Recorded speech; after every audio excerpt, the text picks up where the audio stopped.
Here we go with chapter 2, the otters. So when we last left off in chapter 1, let me show you the illustration quickly. There was one lone crate that survived the shipwreck and the hurricane, and it just landed on top of the island. The island's northern shore had become something of a robot grave site. Scattered across the rocks were the broken bodies of 4 dead robots. They sparkled in the early morning light, and their sparkles caught the attention of some very curious creatures. Can you guess who they are? A gang of sea otters was romping through the shallows when one of them noticed sparkling objects. The otters all froze. They raised their noses to the wind, but they smelled only the sea. So they cautiously crept over the rocks to take a closer look. The gang slowly approached a robot torso. Remember, torso is the midsection of your body, so from like your chest to your stomach. The biggest otter stuck out his paw, swatted the heavy thing, and quickly jumped back. But nothing happened. So they wriggled over to a robot hand. Another brave otter stuck out her paw and flipped the hand over.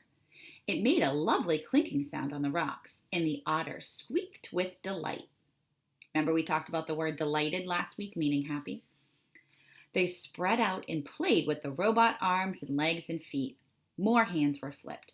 One of the otters discovered a robot head in a tide pool, and they all dove in and took turns rolling it along the bottom.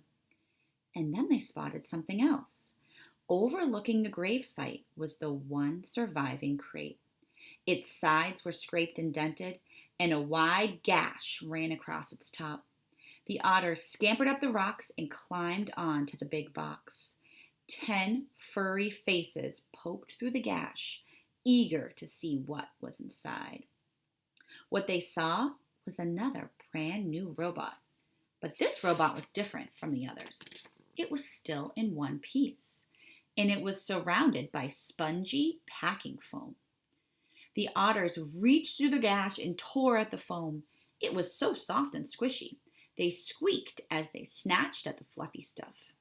Shreds of it floated away on the sea breeze, and in all the excitement, one of their paws accidentally slapped an important little button on the back of the robot's head. Click! It took a while for the otters to realize that something was happening inside the crate, but a moment later, they heard it. A low, whirring sound. Everyone stopped and stared, and then the robot opened her eyes. That is the end of chapter 2. Chapter 3 is titled The Robot. And let me go back to the page before. I hope you were visualizing as we were reading. Here is the illustration of the otters as they're starting to inspect and check out the robot grave site.